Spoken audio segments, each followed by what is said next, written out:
My name is Dylan CineMasai Green, and welcome to the Real Notes podcast. I speak with rappers, producers, journalists, and other hip-hop adjacent figures about their relationship with movies, and, if at all, film inspires their craft.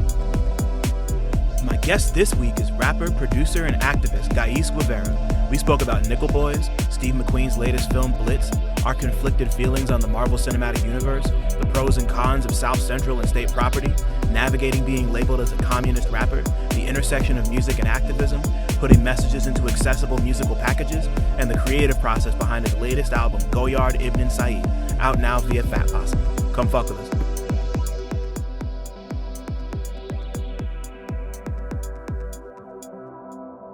What's cracking, everybody? Welcome back to Real Notes.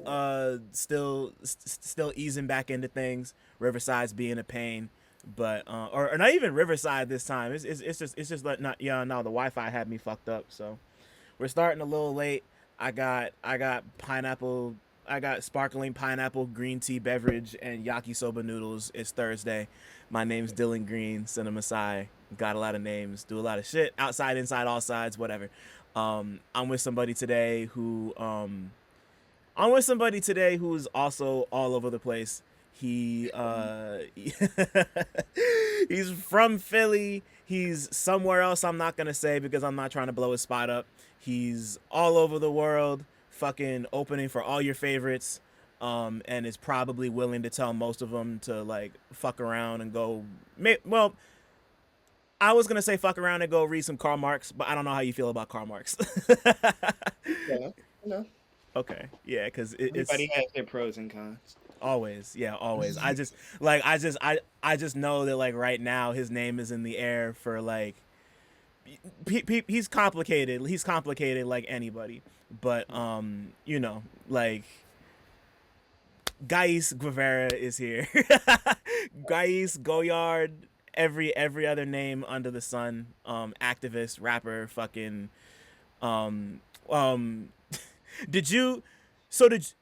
were you the person who called yourself a communist rapper, or did somebody just put that title on you? They put that title on me for sure, but like I don't blame them. I didn't really like kind of like resist it. Yeah. No, I mean like why would you? I just like it's like we all know it just gets complicated when we wade into the waters of like political conscious quote unquote hip, like everyone's got a name for everything. So I always want to make sure that like that people are at least comfortable with. I'm not trying to have you out here twisted, like. Yeah, for sure. I don't know. I'm at this point it's kind of like wherever the wind takes it. You gonna lose your hair trying to fight all that shit. So yeah, we're not about that here. So, nah. But yeah, bro, fucking Goyard Ibn Said is out now on Fat Possum. It's two acts of love and loss and turnt shit and fun theater skits. It's great. Go listen to it. Your song was just featured in the goddamn Super Bowl, which is like huge deal. I'm just like, regardless of whether or not it was like it just happened randomly or whatever, like I'm just happy that happened because yeah, like just like since we're in the not the immediate aftermath because it's been a couple weeks, but like talk to me about that. I'm just like so curious, like how you feel about like have people reached out to you, like what's the temperature like off of that? I feel like it's one of those things where people now I can now say, how people like you're like I'm a rapper and they're like SoundCloud nigga or yeah. And it's like now I feel like all the people that thought I was SoundCloud nigga that just like it clicked in their brain. I've been seeing my like follows like, oh, I remember this motherfucker. But other than that, it's like same old. It's a corporation, so they're gonna take forever to pay me, of course. Mm-hmm. So the material changes haven't happened yet. Right. So I mean, like, how did that happen? Like, did somebody just like stumble across your shit and we're like, I have Okay. no idea. I Okay. was on my way to the gym, and Peter, label homie, called me. It's like, yo, we can get you such and such, sign the such and such tomorrow. I was like, okay, fine, bet. Like, sure, like, whatever. Cause, like, okay, like, either it happens or it doesn't happen, you know what I mean? It's not like Yeah. a really, like, okay, we'll see, and then next thing you know, it happens, and you're like, holy shit, it happened. How did it feel I mean I'm sure you were watching the game, so like how did it feel when how did it feel when that happened, like in the moment you just like you see the big ass stadium and then you just hear the fucking old guard is dead just like Well, I was in London, so it was like 1 in the morning. I was half asleep. okay. So it was very much like fever dreamish in that sense. Yeah, for sure. Yeah, I can't even imagine. But I mean like even outside of that, like you've been on your own path and you've built something that people have come to, and I love I don't know, I just like in your music online wherever, we've never met in person yet, but like I always appreciate how brash and just like confident in yourself you are at all times. Like you don't let anybody tell you nothing, and it just makes me happy to see. As you know, like I just got a lot of respect for that. So Thank you. Appreciate it. yeah, Uh, no, yeah, it's something. I don't know. It's a privilege. I'm full of privileges. You know what I mean? I might as well exercise yeah, them. yeah, no, you gotta, and yeah, no, like it's also not lost on me that like considering how busy you are and how much you travel, that you took the time to come here and talk. And I know you're a big movie dude, so like thank you for taking the time and just like for fucking with what I do. It means a lot. Nah, I fuck with what you doing, so that's why we here. Oh man, you already. So yeah, nah, no more bullshit. Let me ask you the first question I ask everybody who comes on here. What was the last movie or TV show you watched that you had a strong opinion about? That I had a strong opinion about. Yeah. Uh, buh. See, because the last was Nosferatu, but I didn't have a strong opinion about it. It was what it Okay. was. I enjoyed it. Last one I had a strong fucking opinion. I don't know. Um, I gotta go through my Rolodex. I think it was the Steve McQueen John, Blitz. Mm-hmm. Yeah. Tell me about Um, that. I don't know. Well, at first I didn't recognize it as like somebody called it his Pinocchio story. So I was like, what did I get myself into? I'm thinking it's gonna be like some hardcore, like real dramatic. You know what I mean? And it was dramatic, but you know what I mean? It had that like childlike element to it. Yeah. It was like a little whimsical, you know what I mean? It's that fairy tale form. But it was kind of crazy because I don't think that's a time period of London that like I've ever recall seeing in a film, you know. Um, so to me, it was like fucking mind blowing as fuck, especially since I'm living out there now. Like, I got to see the before and after. Right. Um, but yeah, it definitely caught me off guard what it was. But I didn't like the whole element of like the fucking biracial kid. It was just like you could have just had this be a white family. I don't know why we're trying to force this like blackness thing. This is their story. This is the Europeans being bombed. Like let them have it. Like whatever. Right. Yeah. Yeah, you know, as a biracial kid myself, I always kind of find it weird when like that shit can be so forced. Like it doesn't always need to be this like, oh, it's like the one who's got like both the perspective. It's just like that just doesn't always need to be there. You Yeah. know, like it does feel incredibly forced. I'm also saying this having not seen Blitz yet. I actually didn't even know this was a thing until Yeah. you just said it. So I have feelings about Steve McQueen. Most of them are positive, but like, Yeah.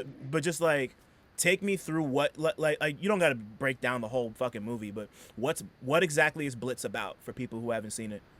It's this young boy George Lowe, and his it's during the time when the Germans were just the Blitz was bombing the hell out of them or whatever, World War II or whatever, and they were sending all the kids out of the city, so they don't get killed.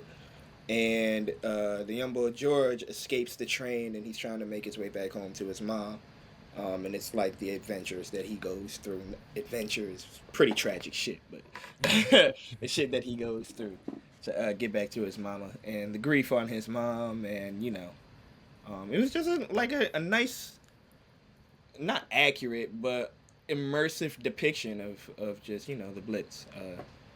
So, yeah, I Right. fucked, like, it was good. It was good. It was just, with it being Steve McQueen, I thought it was just gonna be so much more dramatic. Like, you know what I mean? Yeah. So it just really pitched me off guard.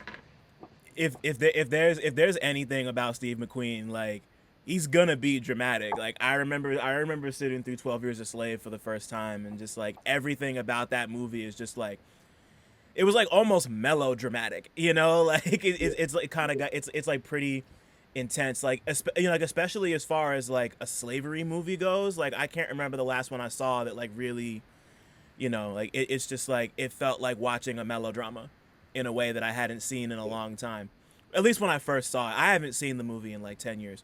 But I agree.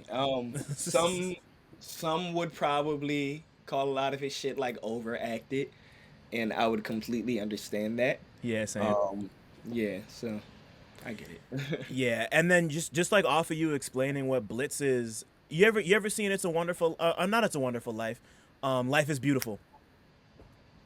Nah. So it's this Italian joint from, I gotta say, like, I think it's from like '99. It's a movie about, I believe, an Italian Jewish man and his son who are like avoiding the Nazis during World War II, and like the dad's whole thing is that he wants to protect his son from realizing that they're living through a fucking war. So he like turns the whole thing into like a game where they have to like they have like objectives and like a quest and all this shit. So it's just about him trying to shelter his son from experiencing like the world the way it is. And I hate I'm about to spoil the ending. Like, the ending, he's getting walked into a gas chamber. Like you don't see it happen, but he's like leaving, and the implication is I'm going to get gassed. And like the whole time he's trying to make it look like I'm just playing the game, and his kids like saying goodbye. It's just like one of the most devastating things I've ever seen in my life. Sure. It's a lot. But if you can find it, it's definitely worth a look. It won son who played him an Oscar for best actor. Like he like upset the whole, like, nobody expected him to win, and he won. And then Willpower John. what happened?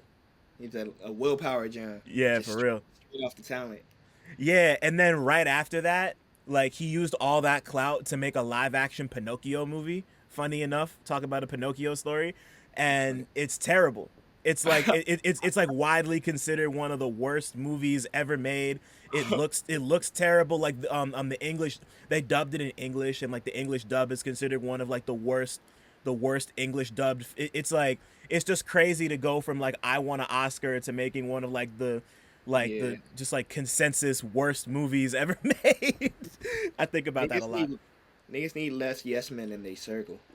That's real, bro. For real, yeah. Nah, it's like, I just made this. I just made this like World War II drama where I had to like fool my son into not thinking we were in World War II. I'm gonna go make a Pinocchio movie. Like, come on, bro. Like, just be letting niggas do anything, bro. But I'm gonna watch Blitz because that sounds great, and I can like, I'm trying to remember the last Steve McQueen movie I saw, cause like I said, like, I didn't even know Blitz existed, let alone the fact that it like came You out. remember? You remember Widows? Was Widows the last one? I think that was the one before Blitz. I think. Damn. Let me I know, see. right? That shit was so long ago. I'm Uh, mhm. yeah, the Kaluuya scene, beatboxing and shit. Damn, that's so fucking long ago. That shit was like 10 years ago, cuz yeah, it was him and the Cool Kids. I remember I saw that movie with the homies one night, and we Yeah. all had some feelings about it. But wow, Jesus. It was 2018? I felt like it was like 2010. Yeah. Sure.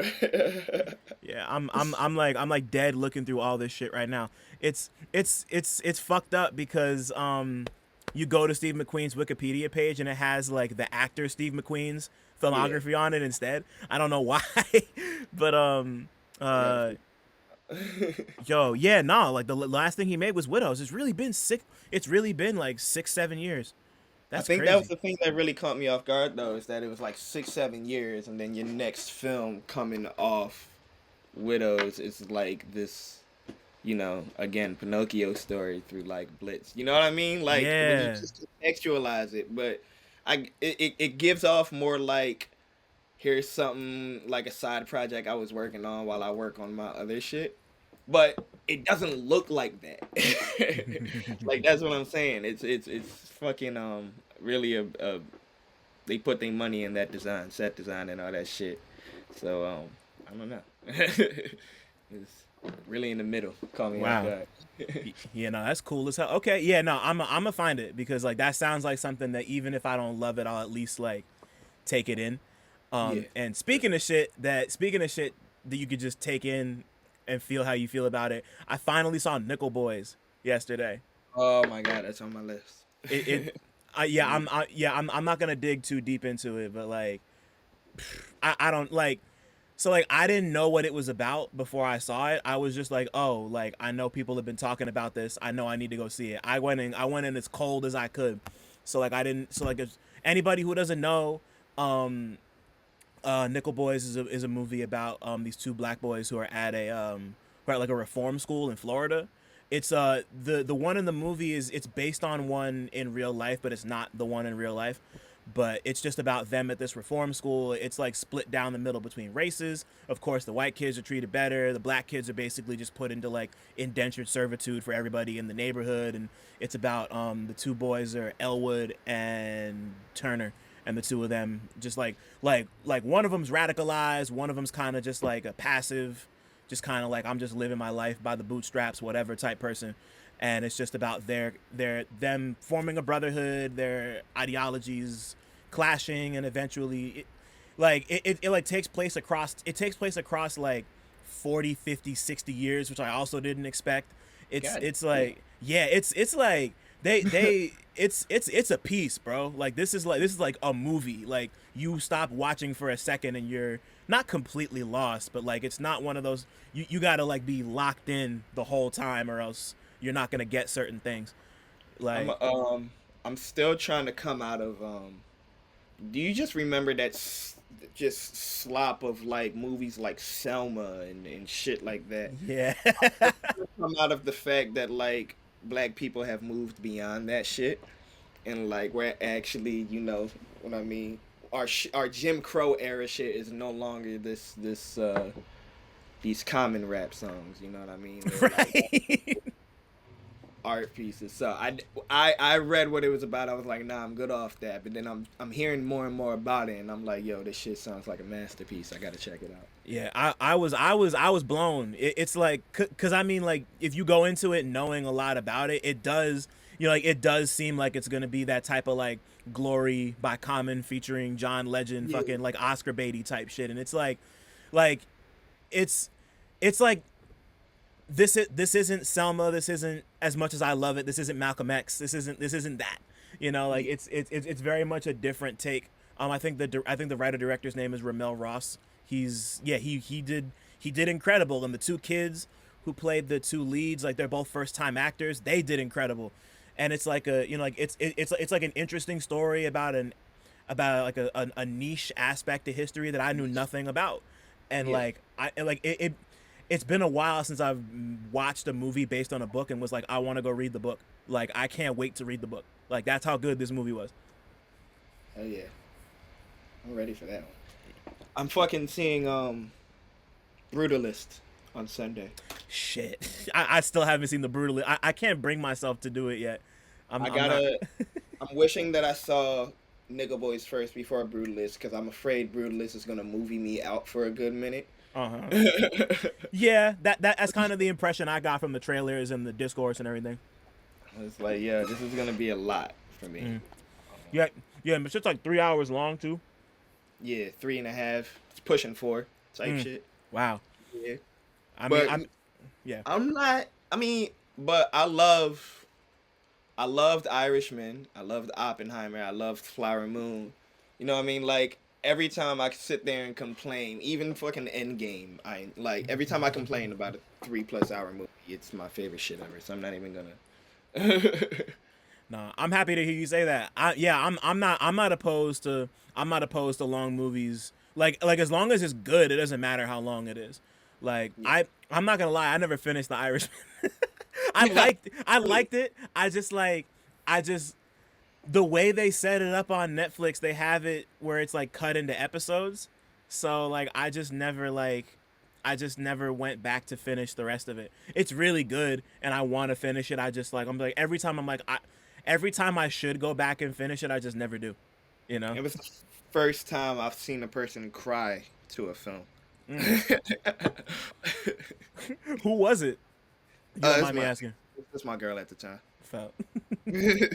Wow. Yeah, yeah. That, and I know Action Bronson's in it, so people were like, "Oh, Action Bronson's in The Irishman." Yeah, he's like a casket salesman or some shit. Yeah.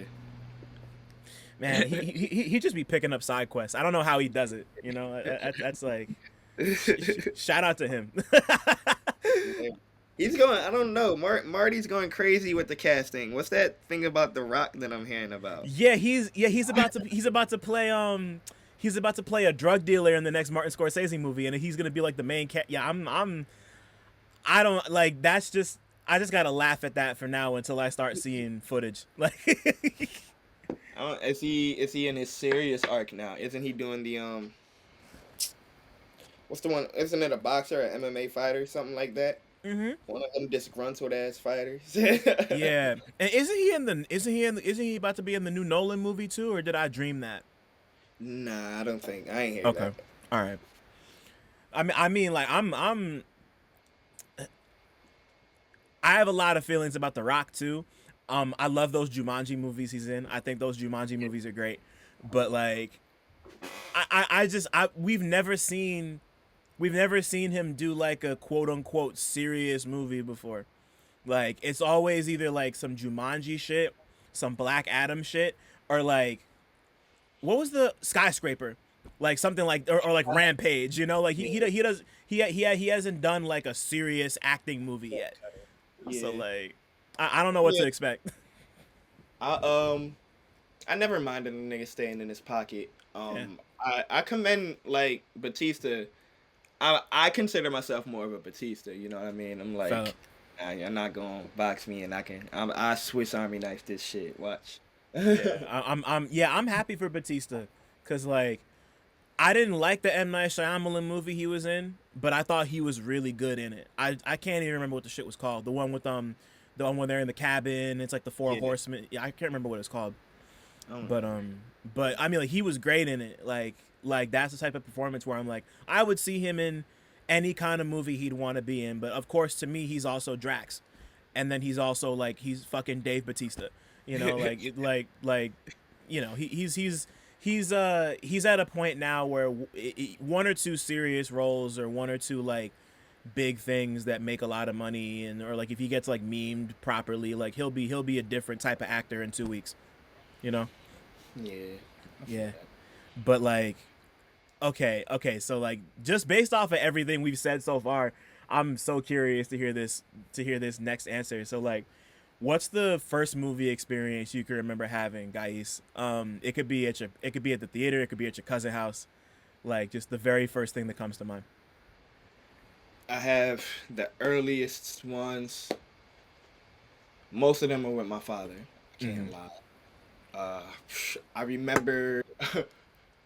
I think my earliest one, the farthest back I can go, is the scene in Final Destination when they escape the train and they're like freaking the hell out, like oh my god, and then the shrapnel from the train cuts what's his name's head off, um, and that stuck with me. That one stuck with me.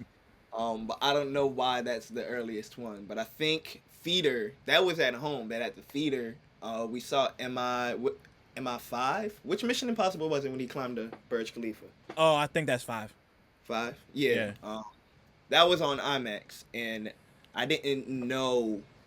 I was like 8, 10, whatever. Like Hmm. this between IMAX and regular screen. I just know movie theater. You know what I mean? Yeah, yeah, yeah.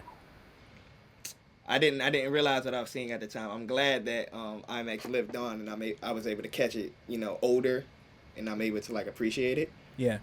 And I think one more is I got taken to see the Avengers on a school night. That was really exciting to me. It was like hell yeah, I was part of the crew. Yeah, that was fine. Who'd you go with to see Avengers? My mother took us to see that one. Felt Thank that's God. how old are you, son? You're like what, like 24? 24. Yeah. Thought so. Yeah, yeah, yeah. Okay, yeah. No, because you're talking about you saw it on a school night. I was in my second year of college when I saw the Avengers. Me and the homies went to go see it. So, like that was a no, that was a good. It might have been like a weekend. We just like drove to the there's like a showcase cinema. It's like 20 minutes from our school. We just posted up, watched it. That was like that felt special. I don't know. Like I haven't gone back to watch the Avengers again since the first one since it came out, but like that was a special time, and like it felt like I don't know. Like I was like uniquely pumped for that shit in a way that I hadn't been for like a bigger movie in a while. So Yeah, I can't really. Well, it's it's weird because it's like it did fulfill its promise. Yes, I think it did fulfill its promise as what it ended up being. mm-hmm. But I'll just say I'm glad that I had a Marxist analysis of things early on because seeing it go downhill would probably like dishearten me as an adult if I didn't already know better. Yeah. I mean, Yeah. Yeah, nah, cause like the militaristic propaganda part of it is like it's been there the whole time, you know, like Shield was just that from the jump. And you could even like it's even easy to telegraph just like you go back to Iron Man, for example, like it's all there in the way like on the way Tony Stark and Stark Enterprises is and like their relationship with the military already, and Tony's whole thing is that he's like, "Oh, I'm done making weapons after like all this other shit." And then they're like, "Oh yeah, like how about you just like take this Iron Man suit and like go fuck I don't know, like it's all. And then like especially with like the thing that always threw me was you watch the first Captain America and it goes to great lengths to emphasize that Son is not the image of Captain America that everybody else might see as like they're trying to make him not like the symbol of America, love it or leave it, like fuck you imperialist, like they're trying to make Steve Rogers not that, you know. And yeah, you look at like the Winter Soldier, and even though the movie and like the subtext is trying really hard to fight against the notion of shield and the government, it's still propaganda that was more likely than not funded by the US military to some you know, like it's like just like the contradictions are all there. And it was like interesting, like yeah, like as I got older too, just to see how hard they were trying to push against it for a while, and then eventually we're just like fuck it, it doesn't matter, you know, like you could, I don't know the certain point when they stopped, like maybe I'm giving them too much credit, but like it felt like after a while they just stopped trying to subvert it, and then it was just like it might have even been around Black Panther, to be real, like to be honest. But you know, it's yeah, like the Marvel apparatus is it's a strange one. I've seen damn near all the movies. I've been a comic head forever, but like yeah, it's all there, you know, like if you know what to look for, it's all there. that's for damn sure. Yeah. Yeah. No, I'm sorry. I kind of went off on a tangent there, but Yeah, nah, but I agree though. But it's more so to the point like I don't know. I couldn't imagine like I'm seeing these dudes like flip their shit over a black Captain America, and it's just like not to like be the intellectual, like be the oh, you guys are still watching Marvel person, The but it's friend like, that's too woke type yeah, shit. the friend Like, that's too woke, but it's just like I I couldn't imagine that being the arguments that I'm in. You know what I mean? Like there's just so much other shit going on. You know what I mean? yeah. So much movies about other, important shit going on that it's just like at a certain point you just gotta take shit at its like face value and just move on. Like Right. Yeah. Yeah. Yeah. Like I'm gonna just go see it. Like yeah, I'm not excited about it really, but I'm gonna just go see it. Like yeah, I obviously have feelings about the Israeli superhero being in there because like on top of just being like fucked up and badly timed and all that, it's yeah, just like just a bad character. yeah, Like yeah. yeah, like the shit's just trash. And So just you doubles know, down on that propaganda shit, the propagation and all that. Yeah, right? But yeah, I'm gonna just go see it. Like I'll yeah, just go see it and have my thoughts, and then it's over. You know. yeah. I don't get Um. these. I don't get trying to argue down these grown ass conservative men about comic book characters. Like, Yeah. Yeah. No, we're off that, bro. It's just like we could spend our time doing literally anything else. Like fucking like I don't know. Like get a hobby. Go run up a mutual aid or something. I don't know. Like. yeah, but but anyway, like as you get older and you start to like refine your palate, maybe also start to like start digging more into start digging more into politics a little bit and just like refining your cultural palate. I like to think of this as like a capital M movie. Like what was your the first movie you saw, or rather like the earliest memory you have of something that touched you artistically, emotionally, spiritually, damn. politically. Oh, I want to say, I want to give a head ass answer so bad. I want to say something like, I don't know, like some foreign thing, but it might just be South Central. Like literally just South Come Central. on, man. Tell me about it, I'll please.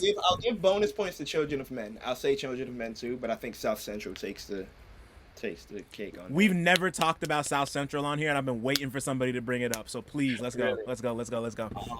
I don't know. I think that was the first movie where because you have your movies where it's like it's great from the technical aspect. You know what I mean? It's great because it's blockbuster value, and then you have just great characters, great story, low budget. You know what I mean? You can make this in a room type of thing. And I think that was probably the first movie where I just gravitated to a film, along with like later on Boys in the Hood and Juice and shit like that. Of course. But gravitated to a film just based off the story it was telling. Like, no, the acting wasn't great, especially like the prisoners. Like, you know what I mean? Um, you know what I mean? But it was such a gripping tale. You know what I mean? You can't you you'd be an asshole to be that snarky about it. You know what I mean? Yeah. And this is early on where like I have every reason to dismiss a movie. You know what I mean? Like I'm like 13 or some shit. I don't have to like a movie, but for some reason I don't know. I don't know if it's I think it's just a performance of the main character probably. I forgot actor's name. Um, you know, Bobby Johnson and all of that. Mm-hmm. It just circled back home, I guess, type of thing. So yeah. Um, but I Glenn think Glenn Plummer is the guy's name. yeah, yeah, yeah, Yeah, yeah, yeah. legend, He was legend, saw legend. too and shit. Yeah, yeah, and he's and yeah, you mentioned boys or no, you didn't mention Menace to Society. He's Jada Pinkett's man who's locked up in jail in Menace to Society too. He's Where? yeah, he's a fucking legend. But He's yeah, a like it's well, I mean, before I get into my shit, when did you first watch? You said you were 13. Talk to me about first watching. I want to say Menace to Society. Talk to me about first watching South Central, and like letting it wash over you. You know. yeah. Uh, I think it was really something that it was more so the shockingness of it. Like you're watching it and it's like spoiler alert, like I can't believe this grown ass man just shot this kid in his fucking back. Like you know what I mean? And it's like that could be me. Like I was running around stealing shit from people's cars. Like you know what I mean? We was running around stealing shit from people's. You know what I mean?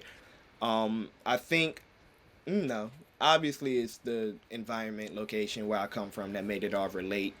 Obviously being black and from the hood and da da da. But I don't know.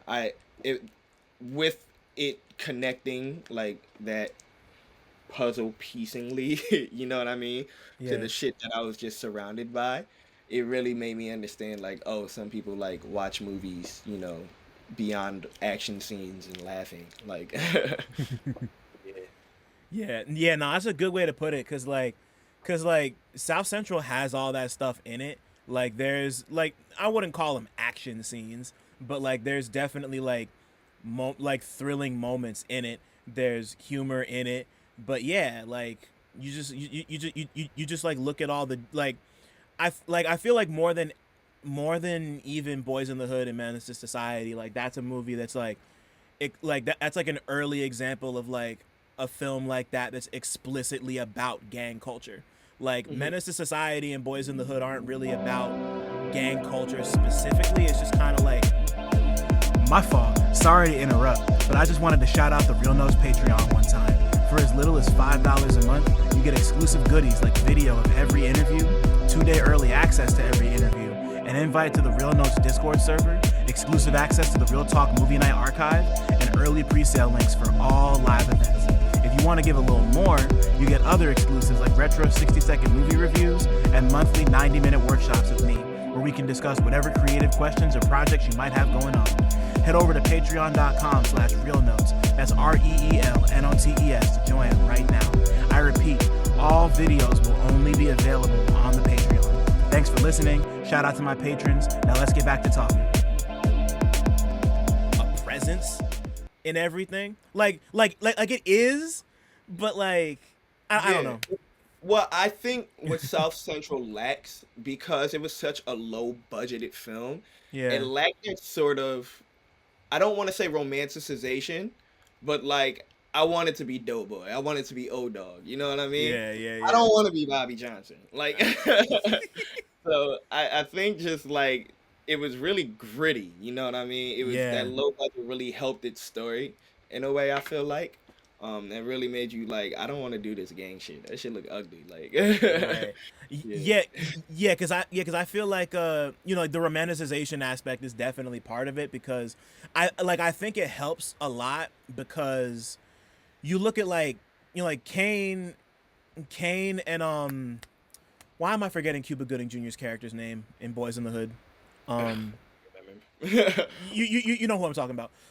So like the two of them aren't like fully in it the way that like Bobby Johnson is. Like Bobby Johnson as a protagonist, Trey. like Trey, right there you go, thank you.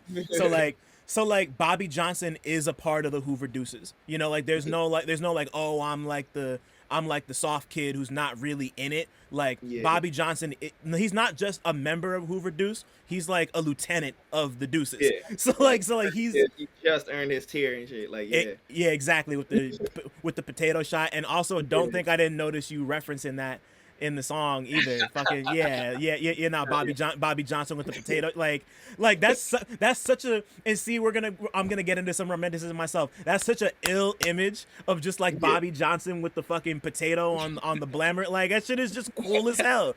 Like I hate that I'm playing into it, but like Yeah. it's hard. Like, Yeah.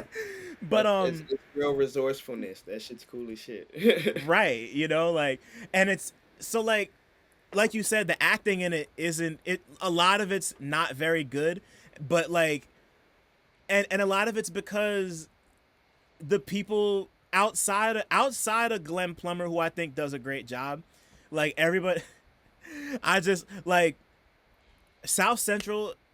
It has one of my favorite it's one of my like, I'm assuming you're a Prim's Hood Cinema guy. You ever watched Prim's Hood Cinema before? No. Okay.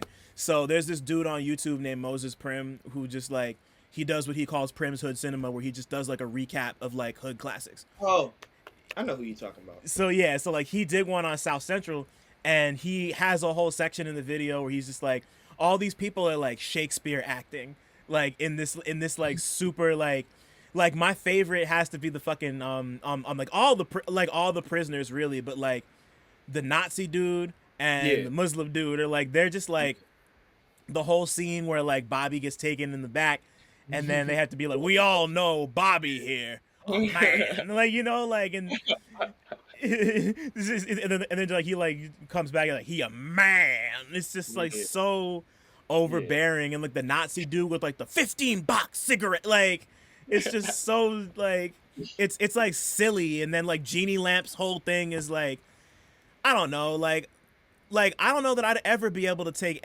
like if you're a nigga named Genie Lamp, I'm not taking you serious.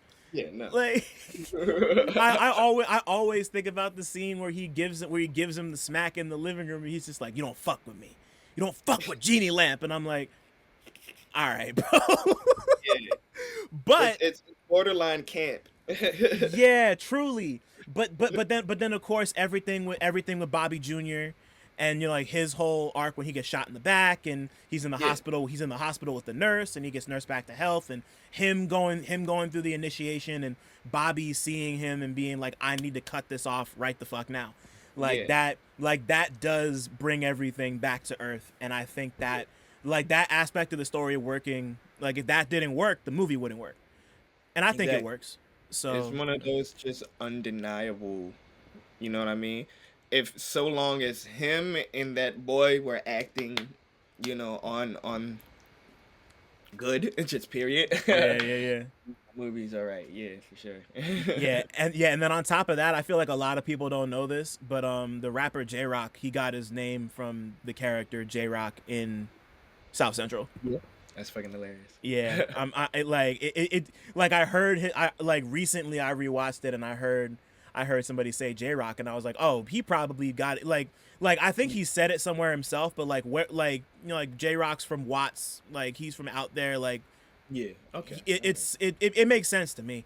Yeah, that Maybe shit's maybe maybe I'm projecting, but um, but damn, what so I mean like let's do the same with music. I'm like I already have a place I want to go with this in mind in particular, but when did music become capital M music for you? Not even so much in terms of you wanting to make it, but just like you just being invested in music.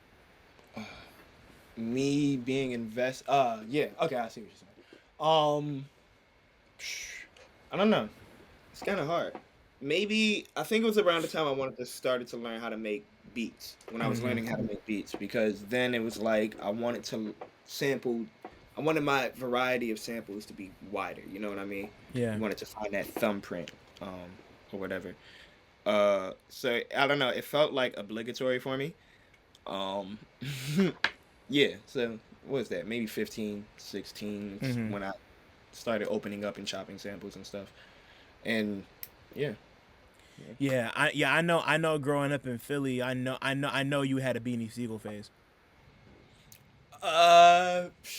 Kind of. I was a little too young. Okay. I was a Yeah. little too young for the wave, and no, but there was a time where I was spinning Becoming a lot. Somebody asked me about 3-track runs recently, and I should have included that because Becoming has a crazy like 4 or 5 track run. Yeah. Yeah. You ever seen State Property? Nah, Oh wow. that one. Yeah, Go. It's not perfect, but go watch State Prop. It's a classic. I love State Prop.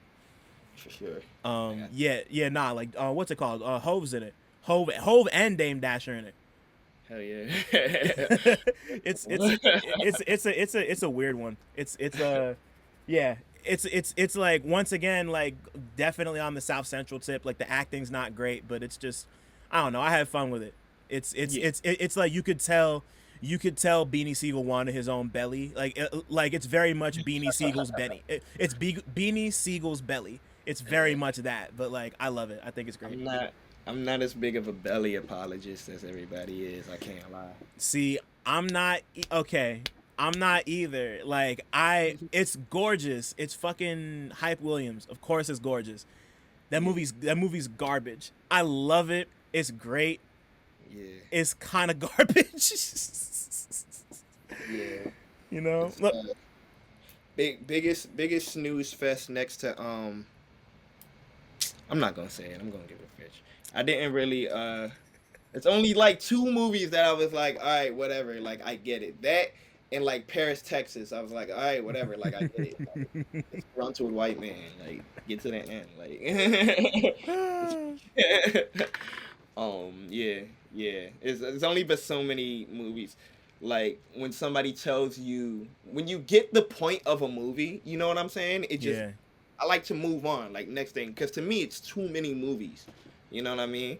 So if you're just really good at one thing, it's like, all right, great, that's it, one thing. I'm trying to see the thing. You know what I mean? I don't know.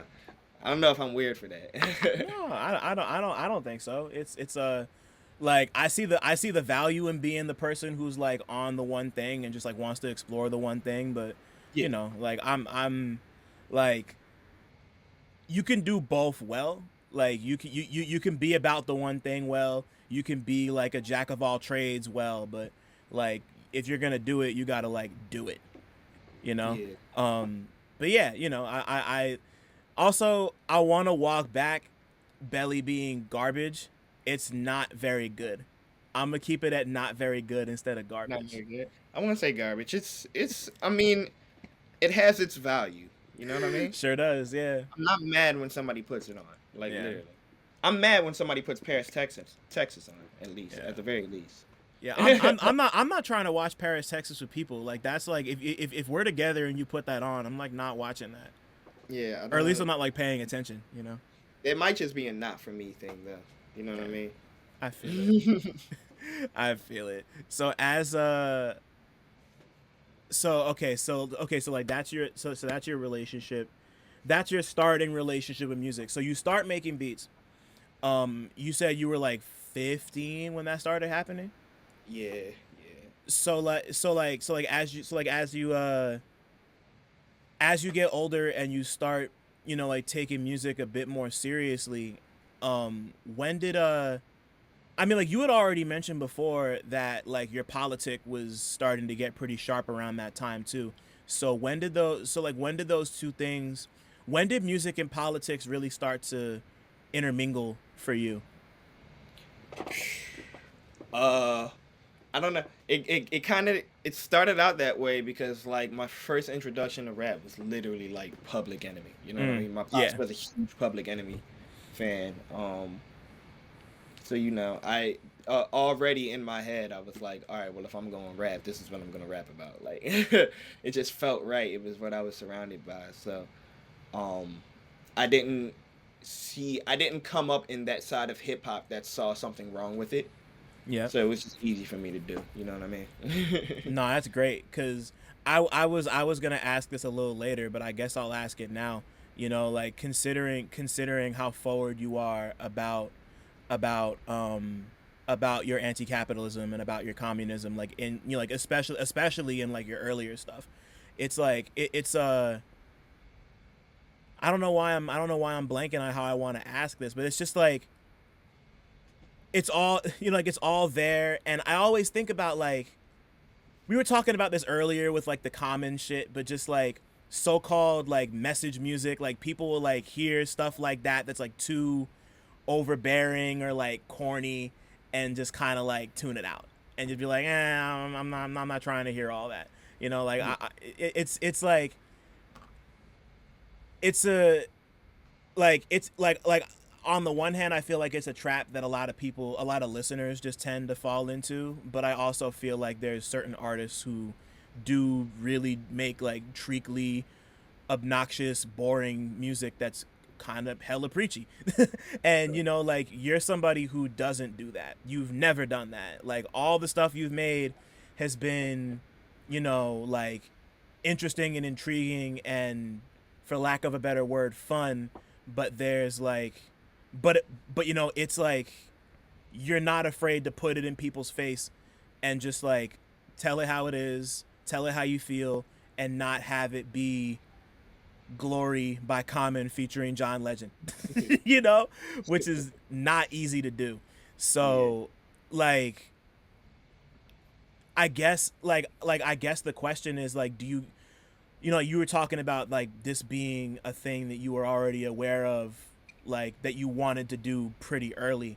Was there ever a period of time where you thought about how it would sound to people and like making it accessible, or like does that shit matter to you? It doesn't really seem like it Yeah, does. Okay, never mind. Tell me yeah, more. for sure. I mean, that was always my initial goal coming into making music. Is I understood a lot of conscious and political stuff to be too preachy as well. And this was I started making music around the time where the conscious and political stuff was coming less and less. So, Right. it was very easy to fall into that. I'm not trying to hear that. You know what I mean? Yeah. Um, so but I was in a way trying to hear that. You know what I mean?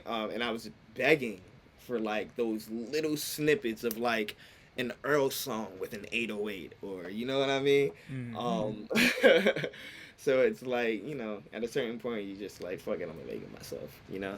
Yeah, like I think about I've been thinking a lot about Dead Prez's Let's Get Free a lot cuz it just turned 25 or however old it just turned. It's what an incredible like a shout out to Dead Prez. They're fucking amazing. Like I always think about their hip hop song getting put like at the beginning of Chappelle's show Yeah. and how like that was definitely my first introduction to Dead Prez. And it's like not a great song, and it's like you go and look at that album and you can see so clearly why it was plucked and just like made the theme song of an incredibly popular comedy show in 2004. Like it makes sense, but like on some like mass appeal shit. But you go back and listen to the rest of that album, and like that's an album that's like it works as much in musical terms as it does in the message it's trying to put across. Like Yeah. that's like a like they figured it out in a way that I feel like people struggle to sometimes. For me Yeah. personally, anyway. I Um, agree. I think that era period just has a lot of great examples of that. yeah, Um, yeah, it was a lot of conscious stuff coming out that was didn't get you kicked off the arts for sure. yeah, Yeah. right. And yeah, like even now, like I'm happy. I don't know how you feel about this. I don't want to speak for you, but I'm happy we're at a point where like I don't really hear the term conscious get thrown around anymore. Like people who you might like if you drop music 10 years ago, you would absolutely get called conscious. I don't know that I've ever heard anybody call Ghais conscious or like anybody really like cuz like you could take like j- Yeah. like sorry. Say what you want to say. To be fair, I think it's the aggression that I came out with in the first place that made it. s- You know what I mean? I hear hardcore more than conscious. You know what I mean? For sure, yeah. Um, so I think that's probably the reason why. Um, I could see this project like Goyard being a lot more. I don't hear conscious for that though, so maybe you're right. Right. Yeah. Yeah, I just mean in the sense that like I spoke about this with Navy Blue when I had him on years ago. Like, Mhm. like in the sense that like everyone's conscious, like it just doesn't like like conscious doesn't it like doesn't scratch the itch for the type of music that you and people like you make and that like I want to hear because like everyone's conscious. Everybody who's making music is conscious of their space in the world and their perspective. Yeah. So like Yeah. that's why it doesn't really fit for me anymore. It's just kind of like and you're like calling it political also feels a little like I don't know. It just kind of goes back to the whole buzzword thing where it's like Yeah. you like this is like like I feel about political the way I feel about conscious in the sense that like for us everything's political. So it's like yeah, like like you could call goddamn you could call goddamn well let me stop. Let me not say that. But like that shit just gets complicated is all I'm trying to say. Yeah. I don't want to say like Well, I was about to say an artist who's we could all argue is definitely not political. Like even they're political, and no, I'm not falling into that trap. But I do think from an artist's perspective though, as someone who is tasked to work above genres, I think artists are it's their duty to work above genres and to blur those lines like it's their job. right, Um, it is kind of annoying to think I have the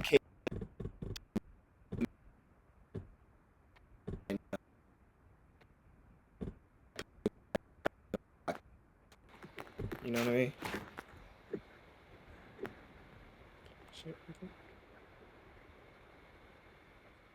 Sorry, you cut out for a second. Oh, my fault. There we go. My shit should be working now. I was I was saying it was like it's kind of annoying that political tag, when the goal is specifically to not be political, that's gonna stick on you and hinder the progress later on. But Yeah. you just gotta live to fight another day. Yeah, but also like I love the fact that you're just as like I don't know. I just love the fact that you're as direct and honest about that stuff as you are because you do it you do it in a way that feels like it comes from lived experience and not like I'm reading an audiobook. Yeah, for sure. I You know, mean, like yeah, because I mean, I'm a big proponent. I never like ambiguous shit. I hate it. I hate ambiguous shit. Um, I hate leave it up to interpretation shit. Sometimes it's cool, depending on the discussion and the debate being presented. Sometimes it's dope, but for the most part, it'd be some shit like human ethics, human rights, and it's like, oh, it's no question you should be on this person's side. Stop being a coward. You know what I'm yeah. saying? Um, but sometimes that ambiguity does allow for um playfulness. You know what I mean? Yeah. And I think that along with like humor, it's just so many devices to use in order to get a message across. And the ones who get it, and the ones who don't get it won't get it. And if somebody wants to get it, they can ask. You know what I mean? Yeah. So, yeah, it's way more weapons at the disposal. I don't know why people don't do it more, honestly. Yeah, I mean, I'm gonna be honest. I think it's because they're just not capable, Yeah, or even if they're not, or maybe that's a little harsh. Like maybe it's not that they're not capable, but they just wouldn't think to do it that way. Like yeah, that's part of the reason why shit cuts through the noise because somebody figured out how to do it, and it's like, oh, that's how you do it. Like it's like it can be easy to it can be easy to take that for granted sometimes and just that's like just like like you're you and you hear and see and experience the world different than I will. Like even if we have these like broader like interests and obviously like skin color existence to like get it, like there's like it's always going to be something different. yeah. And like that's what I appreciate so much about this Goyard project is like like I listened to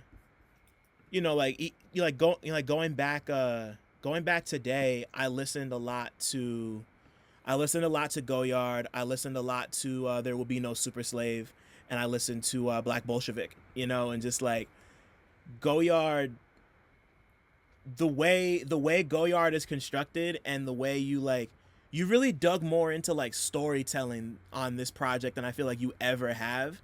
And as opposed to you being like I mean, like you've worked with personas, so like there's obviously personas and things around, but a lot of your songs I've heard have been like, hey, this is how I feel, this is my perspective, I'ma just lay it plain, put it over a beat, rhyme it, meter it, bam, this is me. And like Goyard is of course you to an extent, but there's a lot of different songs on here that are like you're clearly telling a story about somebody who's not you to make a point that you'd otherwise make on one of your other projects by being like, this is how I feel about that. Yeah, it's them damn movies. That's what Yeah, it come on, man. is. um, Please, yeah. Movies and a lot of fashion and fashion. I've been really getting into how different fashion houses tell their stories within their brands and stuff, and how they create their identities. Um, it really is a small world. It's all the same shit: music, fashion, movie. Like, you know what I mean? Um, so, I think, like I said, it's the artist's job to challenge.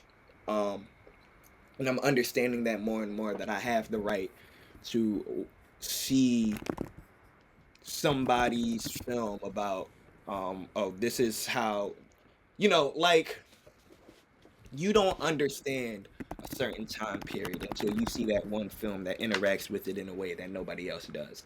You know Right. what I mean? And that's allowed. Like, for rappers. So you know, and also why is that not allowed for rappers and like not put out there? You know what I'm saying? Like, because it's probably the only goddamn genre that can best do it. You know what I mean? Yeah. So, it's just like, give it a fucking try. But yeah, I think rap is more akin to film than anybody wants to really act like it is. I mean, my verses are scripts, damn near, basically. You know what I mean? Yeah. There's storyboards in my head. I'm like, who says what and why, and how does it come back to that, and so and so, such and such, and you read the damn book so you can learn how to do it in literary form. But at the end of the day, it's like they're movies in the head. Yeah. So I mean, like, like in that sense, like, I agree 100%. Like, like I've, like from as far back as I can remember, consciously, linking those two things. Like, I treat albums like I treat movies. Like Yeah. some people treat albums like books. I treat albums like movies. I always have, and I just I couldn't agree more with that analysis, because like it really is about creating a world and painting a picture in someone's head, and just like, once again, Yeah. script and storyboarding, and just like, like I even break it down to like DVDs and like songs being like, you remember how like on DVDs it would be like you would have like the scene selection where it's like scene 1 opening credits, Yeah. scene 2 they go to the bank or whatever the fuck, like I look at songs like scene selections on a DVD, like Exactly. that's like like the mechanics of it all, like that's just how I compartmentalize it. So I feel you. Exactly. Um. Yeah. It. I mean, like, you go back to like niggas gathering around and hearing the bull play the lute, like, insane. Yeah. Even back then, like, niggas playing the lute and they gather around in a circle. You visualize it, close your eyes and hear the music. You don't see no damn words. You see. You know what I mean? Pictures, Even yeah. see pictures. You know what I mean? So it's like, I don't understand why these niggas be trying to act like they listen to rap music and they're incapable of that now. Like, no, you're gonna get this concept. Like, listen to the damn thing. Like, 100%. It's funny because when I first listened to this, like, the first place my mind went when I heard this album was Danny Brown's Triple X, just because of like the explicit side A side B shit going on with it. Like, yeah, just like the fact that like the first part of this album is like an ascent, and the second part is very clearly a sort of like descent. So that's like yeah, the first place my brain went. I was like, oh, it's like the rise and fall on Triple X. But yeah, you know, makes like, sense. I want to know what movies and what albums, if there were any, kind of like inspired the direction you went in with Goyard. Albums is all over the damn place I'm because sure. um, the thing about it is that it didn't start out as a concept album. It was really just me wanting to show off like a variety and a diversity and versatility. Um, so it was all sort of shit going through my head. But when it really started becoming a concept album, it was really films that was really pushing the, I guess, ethos. I don't know which one is which between the ethos pathos shit, but of the whole record and just the idea and how to push that idea in that concept. Like Persona was really heavy in that. Couple of books actually. Fanon, Black Skin White Mask. My Uh-huh. skin like Yep. blah blah blah blah blah. Whatever. I'm tongue twisted. Um, let's see. King of Comedy was a movie that was big in that. I think those were probably the only two movies, but Persona was like the biggest one. That was the, oh, I got it now. You know what I mean? This is the message I want to push thing. Okay, explain that to me, because like Persona is a movie I haven't watched since college, Yeah. and I love it. It's great. I just like I'm so curious about why Persona did that for you.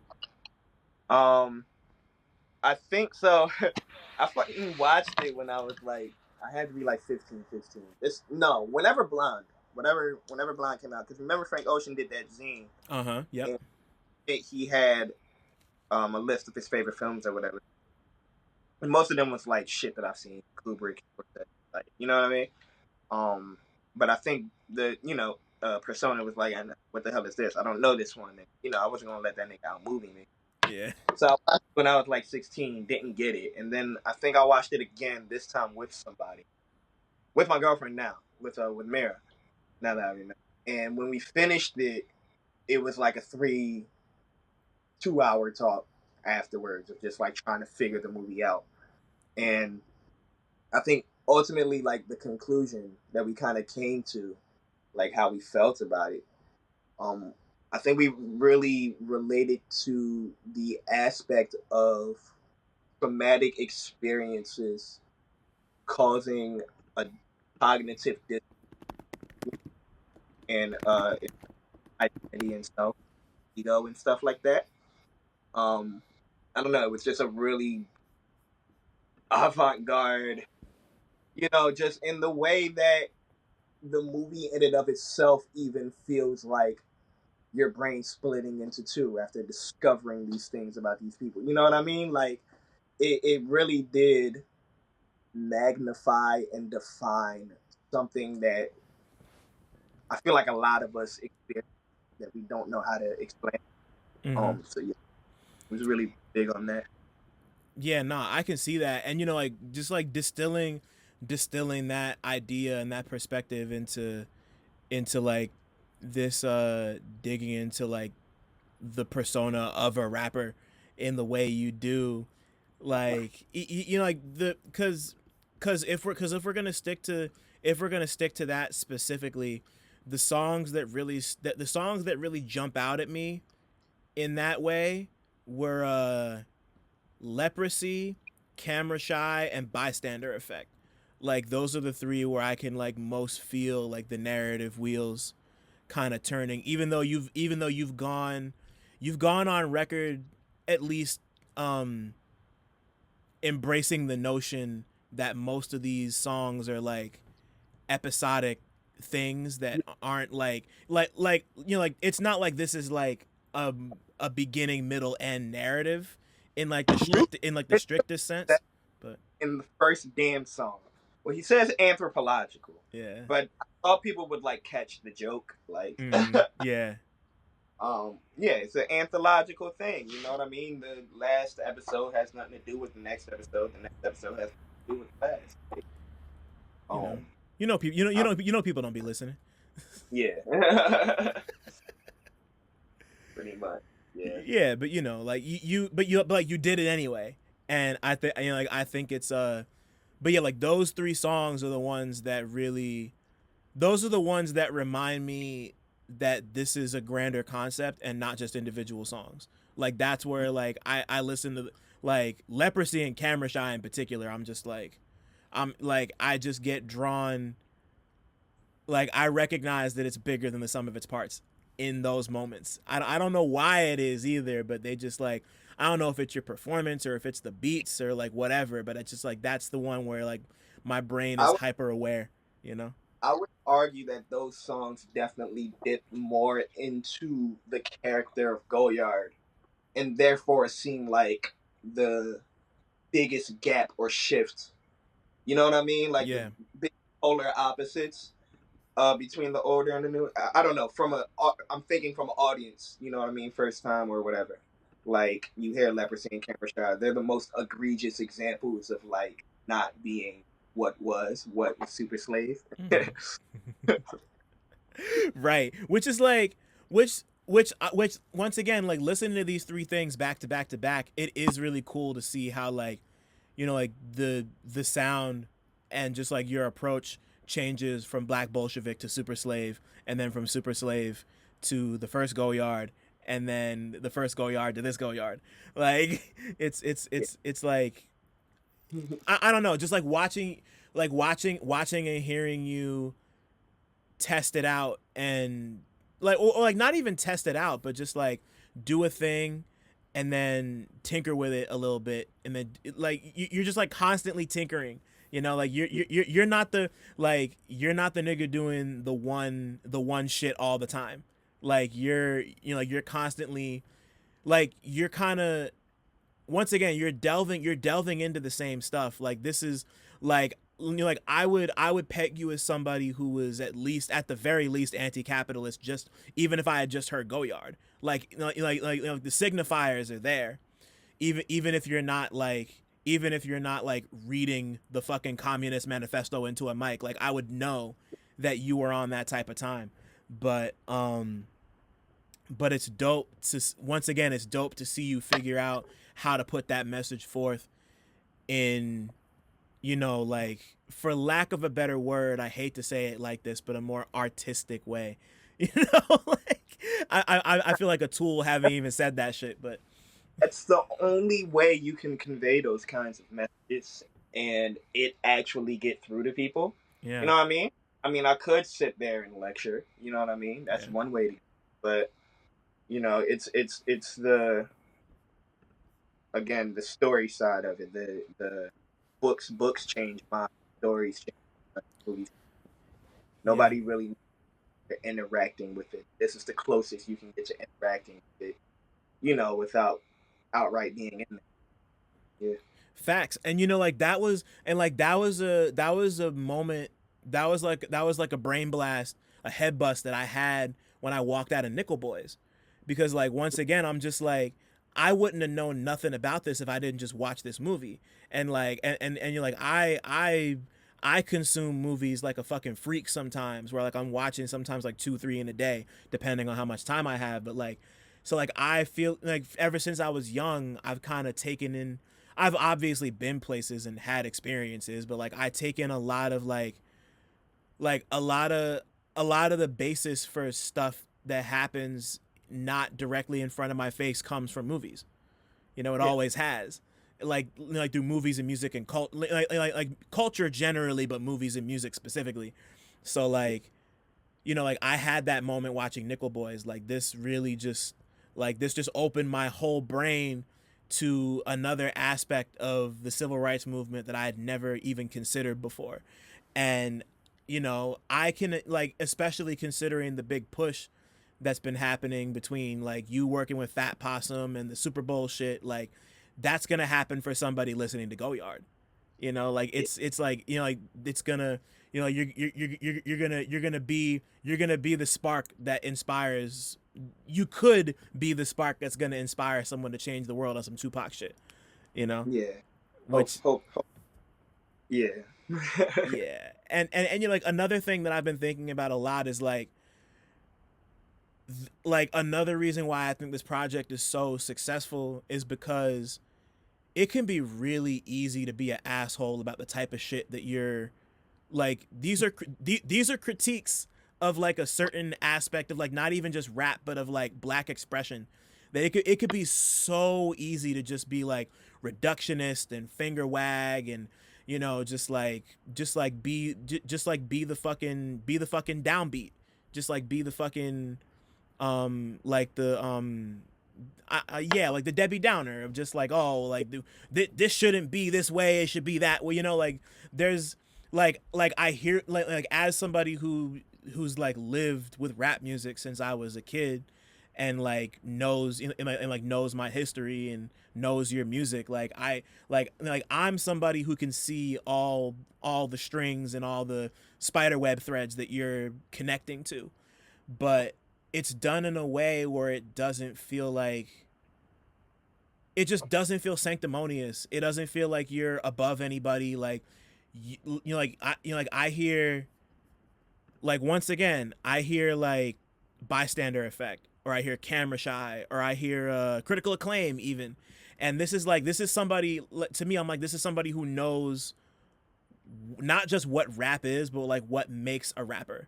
Like it you know, like for better and for worse. Like you're somebody who understands the ins and outs of how that presentation affects everything in the art, but you're Yeah. also not like outright condemning it either, which is like it's very hard to walk that tightrope and not seem either unwieldy or just like a pretentious asshole. So Yeah. like, yeah, I do eventually give up. You have to pick a side at the end of the day, though. Like you do eventually give up a bit of it. Um, I definitely would say I am a bit less up on my, fury ever since, you know what I mean? Mm-hmm. Um, but it's like, you know, I can't sit there and knock the preachy because that's where I get the information from. I Of feel like the course. trend, you know what I mean? I feel like that person that mediates. And it's weird, being like the middle child and shit like that. You know what I mean? And like even during like organizing days, it was like, yo, you make sure nobody, gets in this fight. Nobody's blowing up. Nobody's, you know what I mean? Yeah. I don't know. I've always had I guess, ability to put things into perspective for people. Um, so yeah, that's what the artist is. Like Baldwin said, it's our job to make you see. I keep saying that, but it's our job to make you see what you know what I mean. Yeah. Um, And I'm glad you brought up Baldwin because I saw you tweeting earlier about I gotta find the exact quote. You said in my pursuit to be Wayne, you said in my pursuit to be Wayne, I wound up wanting to be Baldwin, and like just like like I see that dichotomy in you, and once again like it's not even. I guess I should clarify what I mean by kind of coming across as pretentious. Like I'm often the friend who's too woke. Like I'm in the same boat as you. I just mean in the sense that like there are certain people who have a message that needs to be conveyed, but you're just not like people can be holier than thou and think that just like yeah. knowing that information puts them up here while everybody else is down here, and you're not that. Well, the thing about that too is that people don't want to be around that. Right. And I don't know. A lot of people can handle that really well. I'm not great at it. I fucking suck at it. At a certain point, it's just like, I'm gonna shut up and, join the party. You gotta join the community. You gotta, take things for what they are. And Mm-hmm. sometimes, you at a motherfucker's wedding. You may not see everybody at the fucking wedding, but have a good time at the fucking wedding. Like, you know what Yeah. I mean? Easy. That goddamn birthday party. You may not agree with everybody at the birthday party, but at the end of the day, we all want the same thing. You know what I mean? So I'm not gonna sit here and act like I have this divisiveness, or this need to hide. You know what I mean? It's a Yeah. push and pull. I think that's what I really wanted to display with the album is that it's really more so of a spectrum. Right. You know, based off what's going on in life, what you have, who you're around, you know what I mean? And I really kind of wanted to like absolve myself of like, wherever this career takes me, it's gonna take me. But at the end of the day, that's what this is. You gotta have your examples. It's a spectrum. You gotta have your most extremes in order to know where to find that middle ground. You Yeah. know, wanted to hope that album could present that middle ground a little more clear. Yeah, and yeah, like even just on like my smart ass shit, I love how the intro sets everything up. Even you calling out the label on some like, oh, like shout out to Fat Possum for having the like for having the short sightedness to give Ghais money. Like that just I don't know, like that just made me giggle, and it made me happy to see that like I don't know, it just made me happy to see that that type of perspective managed to find like a structured enough platform to just kind of go off and do your thing, because like it's hard out here to find people who like really get what you're on, and when and even if they didn't get it, like they gave you the opportunity to just do it, Yeah. and like that's like the fact that you worked hard enough to get there and have that happen is, I don't know, it's just dope to me. It just makes me happy to see like I don't know, like these are like the stuff that you're talking about on here is stuff that I'm thinking about in my head all the time, like not even just as like a critic or like a journalist, but just like as like a person who like is black in America and listens to rap music. Like these are things I think about all the time, so it's cool to see you articulate them that way. It's been nice having to I think at the end of the day, I wanted to be the rapper that, you know what I mean, follow my words, but like I think I said in one of those interviews, I forgot which one, that like legacy is such a stupid thing that pulls you to do things that you don't even agree with or feel comfortable. You know what I mean? And it's just like, I'm done trying to keep up. You know what I mean? I'm gonna give you my human perspective, and I think in doing that, I was able to, again, in my training, I guess, translate what the non-academics are saying, what they're feeling. Right. You know what I mean? Yeah, not like like you said, it's like important to have that mediation sometimes, and just like, just the whole, like, I just sat in on this panel that my man Peyton, he's a producer named Buddy, a part of this collective called No Label. Shout out to Buddy and No Label and everybody. He had this panel at NYU for a thing called Shades of Discourse, and a big part of that conversation we had was about finding the middle ground between academia and like the layman, just like the common man type shit.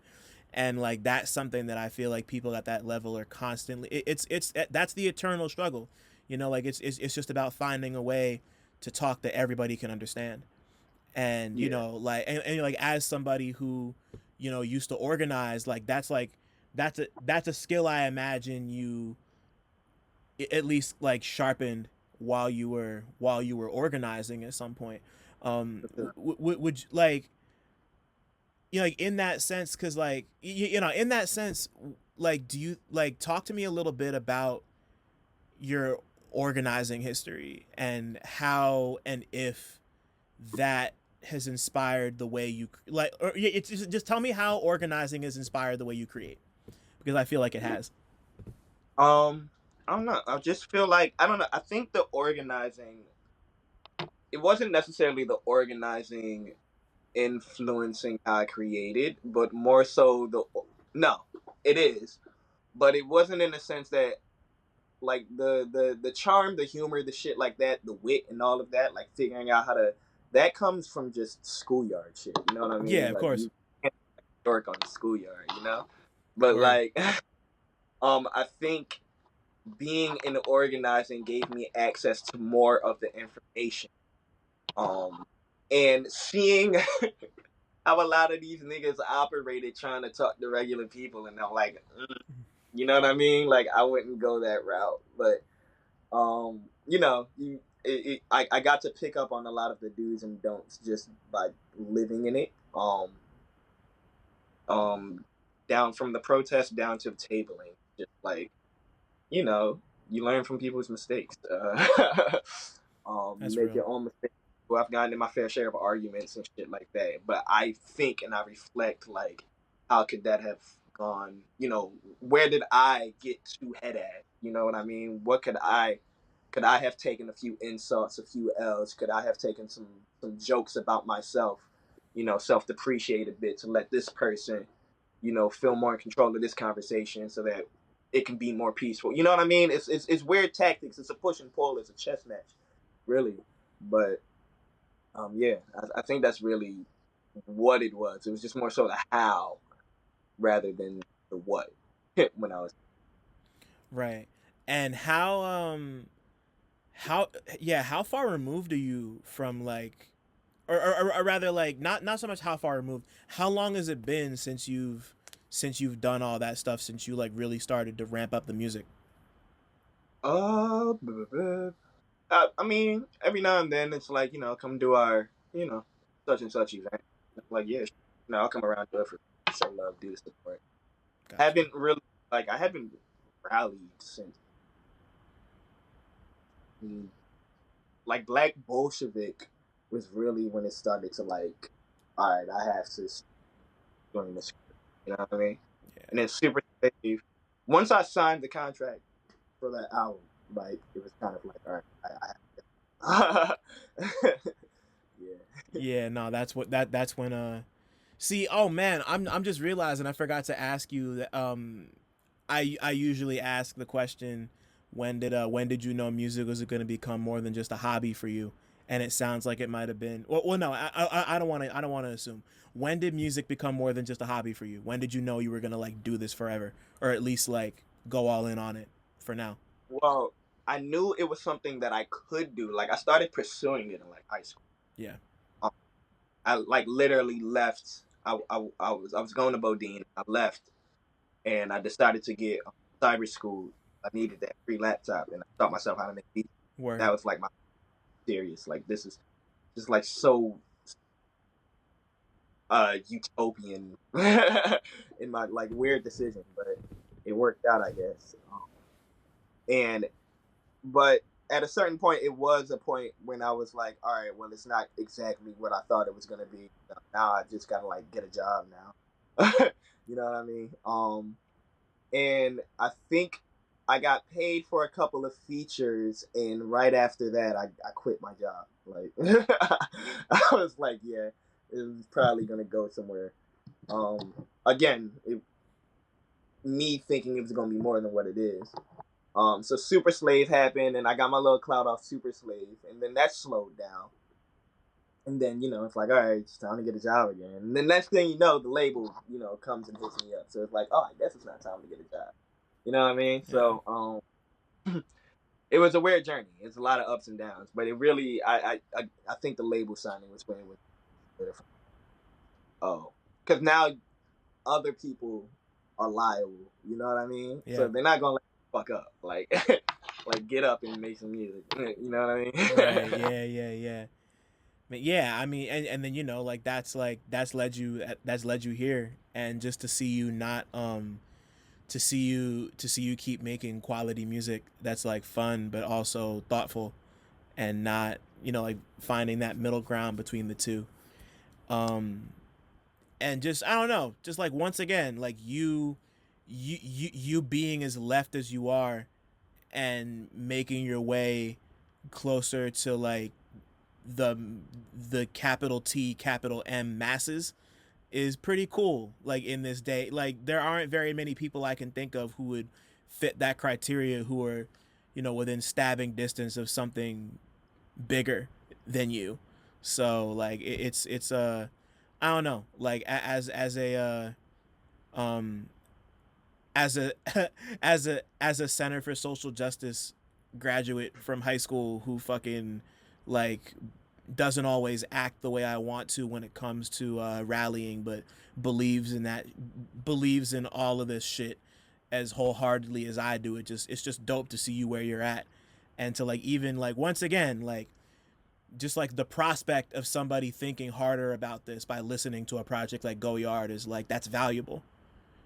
Like that's worth more than money, as important as money is. So yeah. This is once again, this has been great. I feel like this could go on forever, but I don't want to keep you. I don't want to keep you forever. So, Ghais, if your life was a movie, what would it be about? My life was a movie. What would it be about? Fuck. It would be very you know what? I would play into the martyr role. I would give myself a Braveheart role. It would be a hero's journey, hero's tale. Mm-hmm. I don't think there's a lot of men my age you can ask that question and that won't be the answer in some capacity. Like I want to be the boss, the hero, you know what I mean? Yeah. I feel like a lot of our things, we all want to be Hercules or something in some capacity.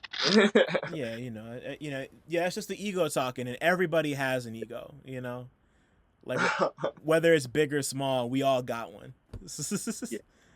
Yeah. Yeah, no, I respect that answer. I respect that answer because like those stories are inspiring. People want to hear them. People want to see them. Even if it's just to see themselves in it. Like like a compelling hero's journey, well told, it's gonna smash it out the park every time. Oh. Wait, one more though. Yeah. Me and Mira do agree that I would make a great Tyler Durden. So, I'll say that. Yeah, I can see it. I just once again, Tyler Durden is like like Fight Club is another one that I just kind of like. I always gotta wrestle with myself about how I feel about Fight Club, but I could see you being a good Tyler Durden.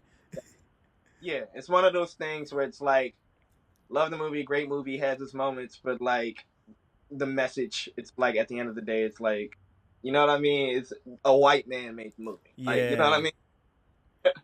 big time, bro. Yeah, and and like a and like a right leaning white man at that too. Like just like the whole Tyler Durden shit is just like the whole that shit is just like incel stuff 1.0. You know, Yeah, like big, yeah, yeah. big red pill vibes. It's so funny. The first time I ever saw Fight Club, one of my best friends showed it to me, and I guessed the twist. Like I guessed that Tyler Durden was like a figment of Son's imagination, and like right before it happens, he paused the movie and looked at me. He's like, "You seen this before?" I was like, "No."